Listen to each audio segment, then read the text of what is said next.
What's up? It's me, and welcome back to another video. In this series, we take an in-depth look at some of my favorite and not-so-favorite aspects of Mafia Definitive Edition, ranging from the story to the characters to the gameplay itself. Whether it's been 10 minutes or 10 years since you last played, I think there's always something to be found here for both longtime fans and newcomers alike. So today, we're taking a look at one of my personal favorite parts of the game, the fantastic soundtrack that fully immerses us in the world of the game. This isn't just a collection of tracks that accompany the action on screen. Instead, it's a character in its own right that adds a tremendous amount to the overall experience. Now, if you haven't heard the soundtrack before, don't worry, this is going to be spoiler-free. So without further ado, let's talk about the music of Mafia. To start off, I should mention that this game features both a diegetic and non-diegetic soundtrack. Diegetic music refers to any music played in-game by characters as part of the world, such as from a radio. While non-diegetic music refers to the licensed tracks from the time period that play during cutscenes and other moments. The score, which is the non-diegetic music, was composed by a guy named Jesper Kyd, who you may recognize from the amazing scores he created for Assassin's Creed, Borderlands, and many others.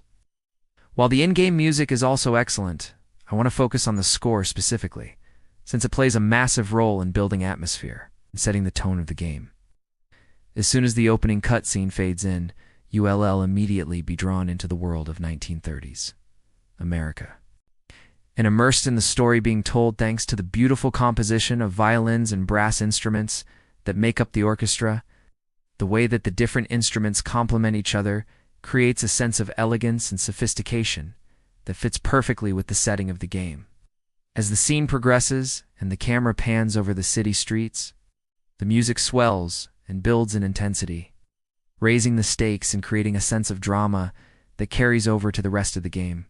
The main theme of the game, often referred to as the Mafia theme, is one of my all-time favorites. It's an incredibly powerful and memorable composition that is used throughout the game to represent the main protagonist, Tommy Angelo, and his journey as he becomes increasingly involved with the criminal underworld. The first time you hear it is in the opening cutscene, and it is used sparingly throughout the rest of the game, typically during moments that are significant to the story, or when Tommy is making important decisions that will affect the lives of those around him. One of the things that I love about this theme is the use of a solo violin at the beginning.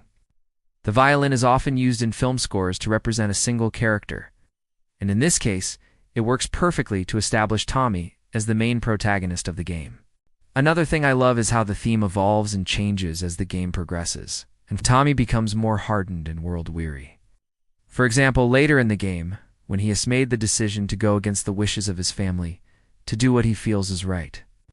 The theme is played in a minor key, giving it a darker and more somber feel.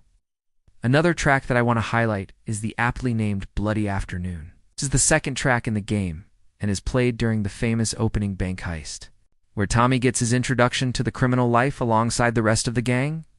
The music starts off slow and methodical as the crew prepares for the heist, but then picks up the pace as they make their way to the bank and open fire on everyone inside.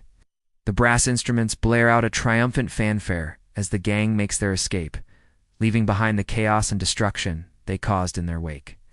It's interesting to note that this track, along with many others in the game, doesn't have any lyrics. This allows the music to take center stage and fully immerse the player in the world of the game without any distractions. The absence of lyrics also gives the player more freedom to interpret the music in their own way, which adds to the overall mystique and power of the soundtrack. The soundtrack isn't just epic and bombastic all of the time, though. In fact, there are several tracks that feature a more jazzy and bluesy sound. These tracks are typically played during quieter moments in the game and help to create a more intimate and character-driven atmosphere. A good example is the track Easy Money, which is played during a scene where Tommy is hanging out with some friends at a bar. The music has a laid-back and relaxed vibe that perfectly captures the atmosphere of a night out on the town in the 1930s. There are even some tracks that are upbeat and swinging, such as A Man and His Piano, which is played during a scene where Tommy and his girlfriend are dancing at a social club. The energetic and playful music adds to the romantic atmosphere of the scene and helps to emphasize the carefree and fun-loving side of Tommy's personality. One of the things I really appreciate about this soundtrack is its versatility. It's able to evoke a wide range of emotions and set the tone for any scene it accompanies. In addition to the jazzy and bluesy tracks, the soundtrack also includes several instrumental pieces that are haunting and melancholic in nature. These pieces are often used during scenes that deal with themes of loss, grief, and regret, helping to underscore the emotional weight of these moments. One particular piece that stands out is Angels and Demons, which is played during a funeral. The mournful strains of the violin and cello perfectly capture the sense of loss and sadness felt by the characters and the player alike. Another standout track is the cover of Ivy Got You Under My Skin, performed by the British jazz singer Claire Martin. This track is used during a particularly tense and dramatic scene late in the game, and its haunting vocals and jazzy instrumentation create a truly unforgettable moment. The score perfectly complements the visuals and storytelling of the game, enhancing the overall experience for the player. The music is so well integrated into the game that it's almost impossible to imagine Mafia without its unforgettable score. Now, like I said earlier, in addition to the original score, the game also features a number of popular songs from the 1930s, such as I'll Be Seeing You and You Are the Sunshine of My Life, which are used during various cutscenes and other moments in the game. These songs help to establish the game's setting and add to its overall authenticity. However, it's worth noting that the score is so strong that even during moments when licensed music is playing, it still feels like the game's soundtrack is front and center.